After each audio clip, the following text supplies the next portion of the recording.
Hoje, pessoal, a Arezzo, antiga Arezzo, agora Asas 2154, que nomezinho, hein? Hoje a empresa caiu 13,4%, com um movimento de sell-off enorme, um volumaço aqui na venda, muito dinheiro saindo desse papel. Tá? A Asas, a Arezzo, já vem de uma tendência próxima de baixa. O papel vem trabalhando aqui em topos e fundos descendentes há bastante tempo. Recentemente, inclusive, conseguiu perder o fundo lá da pandemia de 2020, que se segurou aqui, né, no final de 2024 e recentemente perdeu esse fundo. E hoje cai mais 13,4%. E essa queda de hoje da Arezzo, eu vou chamar de Arezzo que é mais fácil, tá? Ela reflete os ânimos, ou melhor, desânimos do mercado frente ao resultado do quarto trimestre, que saiu ontem à noite, que foi divulgado ontem à noite. Então eu quero dar uma olhada aqui junto com vocês no resultado dela. Eu ainda não olhei o resultado. Claramente o mercado não gostou, isso aqui é evidente no preço. Mas eu quero fazer um estudo de caso também sobre a própria empresa. Porque no mercado brasileiro, pessoal, no mercado brasileiro, a gente consegue ver que as movimentações das empresas, das cotações, elas costumam se desvincular da lucratividade. Porque no longo prazo, a cotação da empresa sempre vai seguir a curva de lucro dela, certo? No Brasil, tem várias empresas que por muitos e muitos anos têm um descolamento entre a cotação e a lucratividade, ou a cotação e a lucratividade. Isso acontece muito nas empresas aqui do Brasil. A Arezzo, ela estava nesse cenário. E esse é o ponto. Estava. Porque parece que as coisas agora devem se juntar. No caso, a lucratividade da empresa estava aqui e a cotação estava aqui. O mais esperado era que a lucratividade da empresa seguisse subindo e a cotação depois fizesse isso, viesse acompanhar. Mas o que a gente está vendo possivelmente é o contrário. Na verdade, a lucratividade que parece que vai cair para vir de encontro à cotação, para justificar essa queda na cotação. E isso é um problema, tá? Isso é um problema enorme. Vamos dar uma olhada nisso juntos para ver se realmente isso se concretiza. É o que eu estou achando devido à movimentação do papel e devido ao movimento de hoje, pós-resultados. Vamos confirmar isso, evidentemente, olhando os resultados. Primeiro, pessoal, de tudo, a gente tem que olhar aqui os números da empresa no histórico, tá? Eu gosto muito desse site, vocês já devem saber que eu utilizo ele, que é o Fundamentei. Gosto muito, tem todas as informações que a gente precisa. Então, a Arezzo, todo mundo conhece, né? Recentemente, a Arezzo fez uma fusão com o grupo Soma. A Arezzo tem lá a Arezzo, Alexandre Birman, Anacap, como está escrito aqui, Hering, Reserva, e fizeram a junção com o grupo Soma, que aí tem a Farm, a Animale, enfim. Foi uma baita de uma fusão. As duas empresas historicamente eram muito boas, tinham resultados excelentes, eram ótimas empresas dentro do nosso mercado. E elas se fundiram. Beleza, até aí sem problema nenhum. O que está acontecendo com essa empresa é que até lá em 2021, 2022, a empresa tinha resultados excelentes e entregava muito valor para o acionista. Gerava muito valor para o acionista. Mas nos últimos anos, bem aqui a partir do início de 2022, na verdade, final de 2022 começou essa queda mais forte. Isso aqui é a Arezzo, tá? Mas aconteceu a mesma coisa na Soma. A ASA, que é o ticker novo, tá pegando o histórico da Arezzo, tá? Mas as duas andavam praticamente iguais. A ação vem despencando, de topo a fundo já caiu aqui quase 70%. Aí quando você vê aqui, olha, este cenário, olha só que interessante.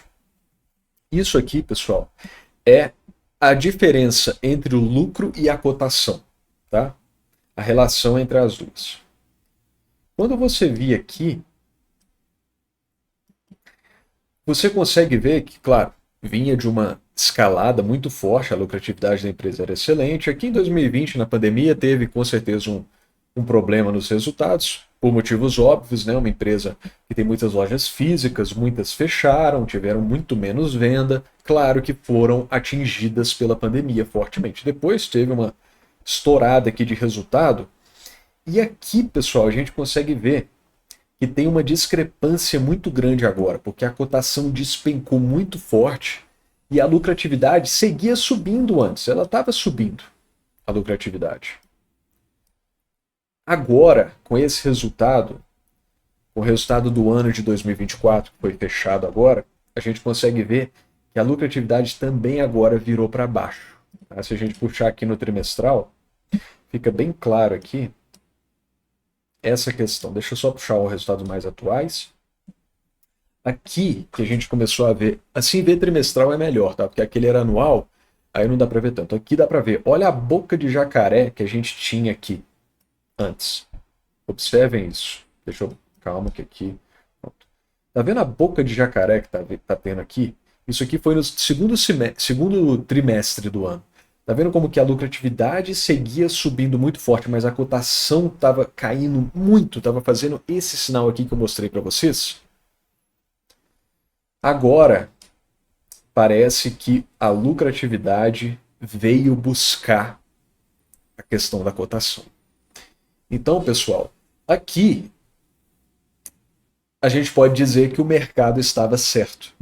O mercado estava precificando resultados piores e os resultados piores apareceram. Então o mercado estava certo. E isso, infelizmente, é muito preocupante. Tá? É bem preocupante mesmo. Se a gente voltar aqui um pouquinho, ó. Isso aqui foi no terceiro trimestre. Olha a boca de jacaré enorme. Lucratividade estourando para cima e a cotação lá embaixo. Olha no quarto trimestre, então, que foi esse último resultado que aconteceu. Veio buscar a cotação. Então essa queda da Arezzo, que antes, pessoal, isso que é interessante, o mercado é muito dinâmico. Antes, a queda toda da Arezzo, essa queda de 60%, não era muito justificável pelos números, não era. Parecia um movimento totalmente irracional do mercado. Como costuma acontecer sim no Brasil. A gente pode depois dar uma olhada aí na Fleury, eu já mostrei para vocês. Fleury, Unifique, diversas empresas têm essa boca de jacaré e não são sustentadas. Mas na Arezzo parece que se sustentou. Então isso é um problema e a gente vai ver aqui como proceder, certo? Beleza, essa explicação eu acho que é bem relevante. Vamos analisar então aqui o resultado anual da empresa, tá? A gente vê aqui um histórico desde 2015 de lucratividade bom, cresce aqui 12% ao ano. Se você for ver aqui de 2023 para 2024, a receita cresceu muito, subiu 73%, mas o lucro da empresa caiu 15%. A gente tem que ver a explicação disso. A margem da empresa caiu bastante também, caiu 4 pontos percentuais a margem líquida da empresa. Isso é preocupante, tá, pessoal? Isso é bem preocupante. Deixa eu ver se aqui tem o... Não tem o da Morningstar, porque só tá pegando depois e não tá atualizado, infelizmente. Enfim, EBITDA subiu um pouquinho, 2%. Resultado financeiro piorou. A empresa não gerou caixa. Teve queima de caixa esse ano. Aqui está o principal ponto, talvez, de atenção para a Arezzo, que é a dívida. Vocês sabem muito bem como que está a situação dos juros no nosso país. Os juros vêm de uma escalada muito forte. A taxa Selic, os juros, os DIs futuros estão sendo negociados em patamares cada vez maiores. Dívida alta significa custo alto da dívida. Dívida alta, desculpa. Juros altos significa alto custo de dívida. E isso é um problema. Em empresas que não têm uma margem muito elevada, isso comprime muito as margens da empresa.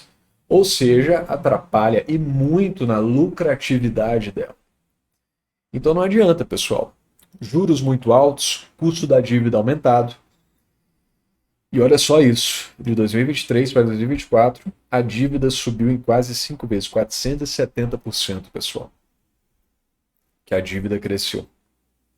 Tá? O patamar aqui de dívida líquida sobre EBITDA, a empresa muitos e muitos anos nem dívida tinha, agora está em 2,4.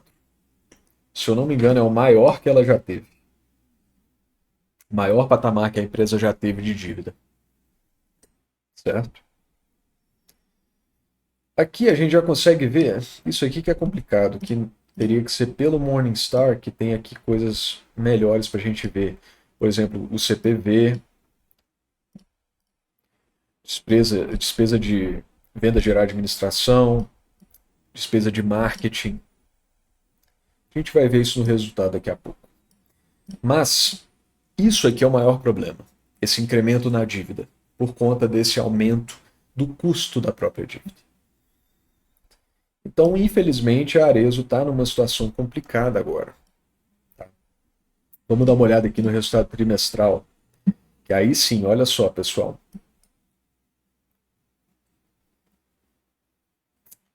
Pessoal, complicado, hein? Pelo que eu estou vendo aqui, foi a primeira vez... Não, em 2020, tivemos um trimestre com prejuízo, 82, em 2020, na pandemia, no pico da pandemia. O quarto trimestre de 2024, esse último trimestre agora, tivemos um prejuízo ainda maior. Então, pessoal, realmente foi um resultado aparentemente péssimo, certo? E isso é muito preocupante. Muito preocupante para quem é investidor dessa empresa de longo prazo. Por quê, pessoal? Isso é uma coisa bem importante, tá?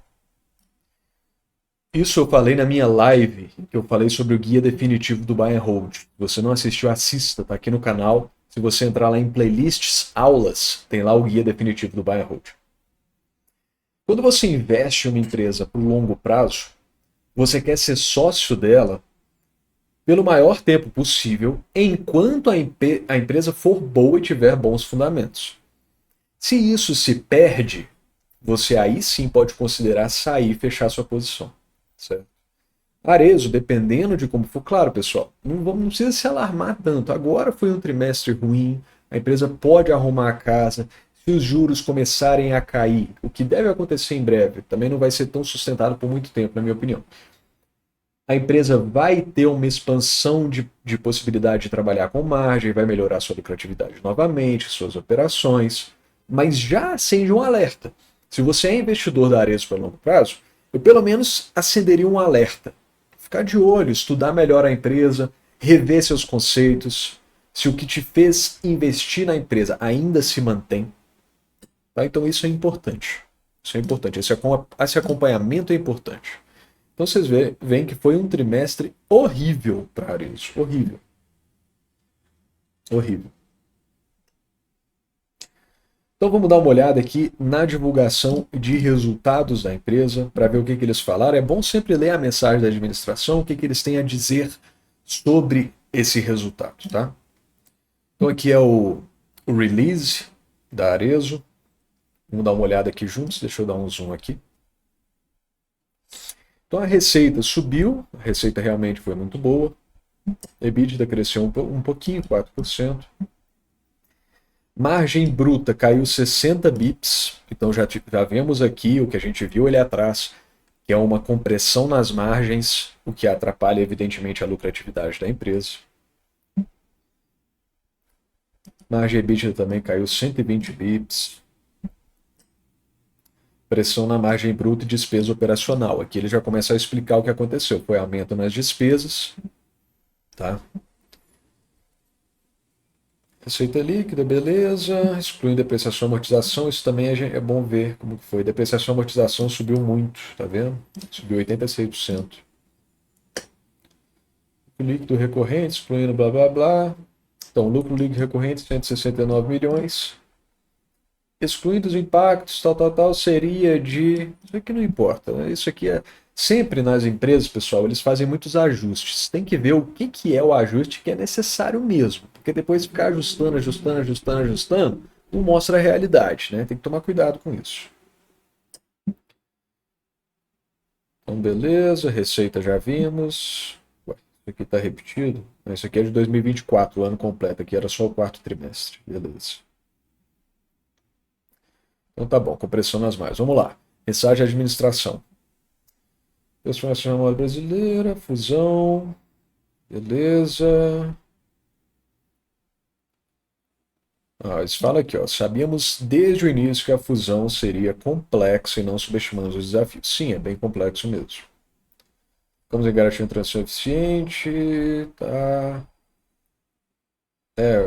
Acelerou o turnaround da Ering, eles adquiriram, a Arezzo adquiriu a Ering. Sinergia de receita, legal, já juntando as marcas da Arezzo com as da Farm, com as da Soma.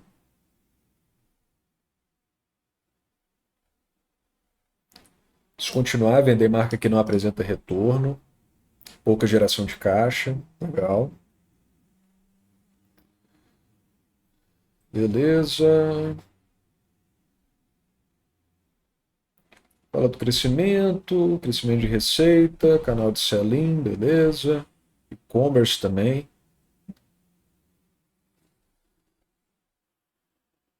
Unidade de calçado, tá bom. Prioridade estratégica em 2025, melhorar a eficiência da operação, tá precisando mesmo. Otimizar a alocação de capital, que é ótimo.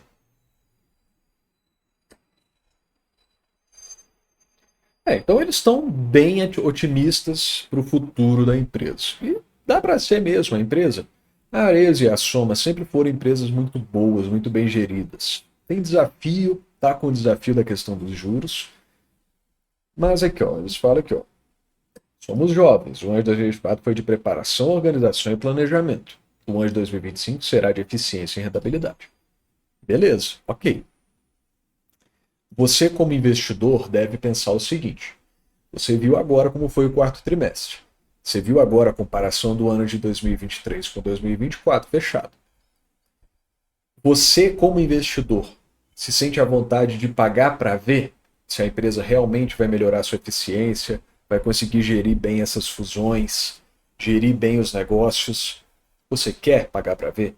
Historicamente, a Arezzo e a Soma mostraram muita eficiência nos seus negócios e tendem a continuar gerando isso.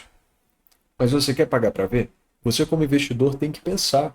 Não existe um certo e errado. Se você chegar para mim nos comentários aí e falar: não, Lucas, eu não vou pagar para ver, não, eu prefiro esperar sair fora da minha posição, esperar 2025, 2026 que seja, ver como que vai ser, se vai melhorar, se com os juros caindo a empresa vai melhorar a sua operação de novo, vai diminuir a dívida, você provavelmente vai. Mas vou esperar para ver. Você está certo. Ou você fala para mim: ah, não, Lucas, eu gosto da empresa, confio na empresa, sei que são coisas pontuais agora, que deve melhorar conforme mostra o histórico. Beleza também. Você, como investidor, tem livre-arbítrio. Você pode escolher o que encaixa melhor para você. Não tem certo e não tem errado. Em alguns casos tem certo e errado. Aqui eu entendo os dois lados. Entendo. Isso aqui é bobagem, né? O CEO sempre falando coisa bonitinha, para mim tanto faz. Falando mais sobre a incorporação, e as questões mais técnicas. Principais indicadores aqui a gente já viu. Crescimento de receita. Receita foi ótimo, beleza, mas não é só de receita que as empresas vivem, tá?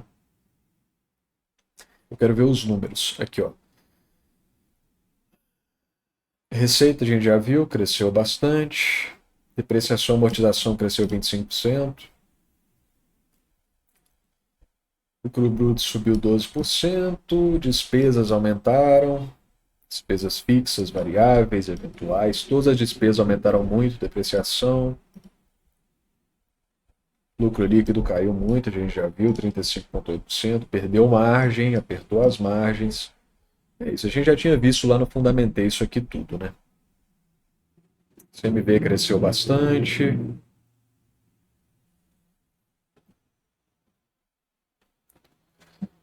Isso aqui tanto faz, está sendo muito específico, beleza.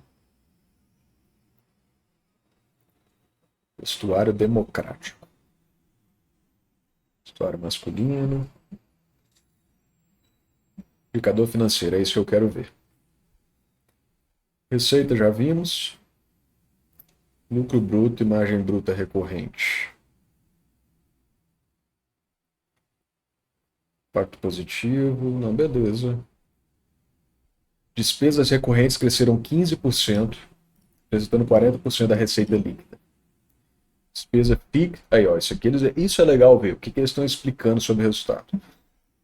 Despesa fixa impactada, duplicidade temporária de remuneração na BU de vestiário masculino, do processo de transição de gestão. Beleza, processos estruturais da empresa, né?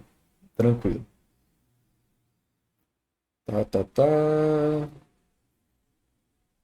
Pode expansão do canal de venda direto.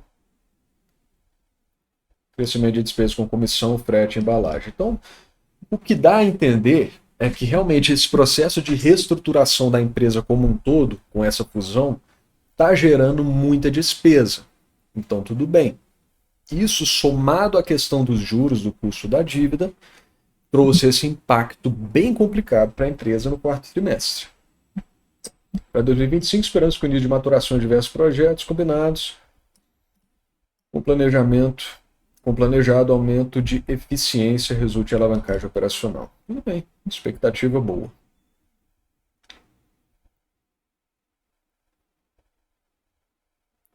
O crescimento da receita foi compensado por uma pressão na margem bruta. A gente já viu isso também.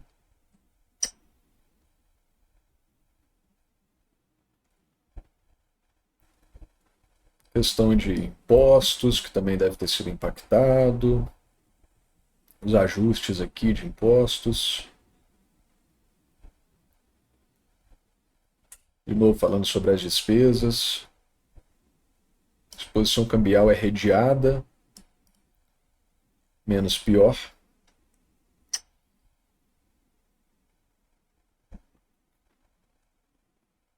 Pessoal, aqui está mostrando a questão da lucratividade, foi negativa.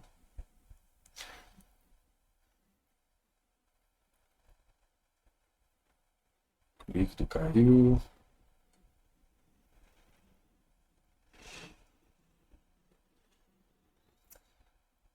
Pessoal, realmente assim, a empresa está o tempo todo falando sobre isso, essa questão da reestruturação por causa da fusão. Então, o que mais importa aqui é esse pensamento que eu falei com vocês. Isso vale a pena? Vale a pena você pagar para ver se a estruturação vai acontecer da forma certa? Vai gerar resultado? Vai gerar eficiência?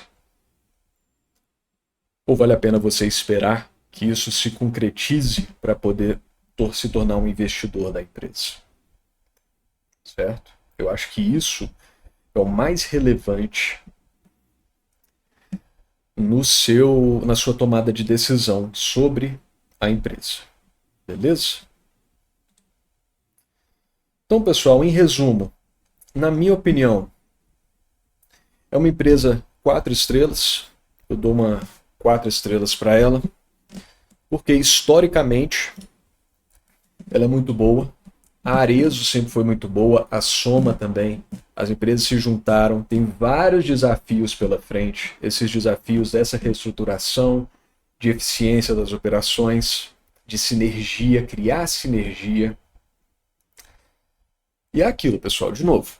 Se você é investidor da Asas, você tem que refletir. Se você quer esperar que isso aconteça, se tornando cada vez mais sócio da empresa, comprando cada vez mais cotas, comprando participações, ou se você prefere ver de fora o desenrolar disso. Cabe a você, investidor, pensar sobre isso, juntar os pontos e tomar sua decisão.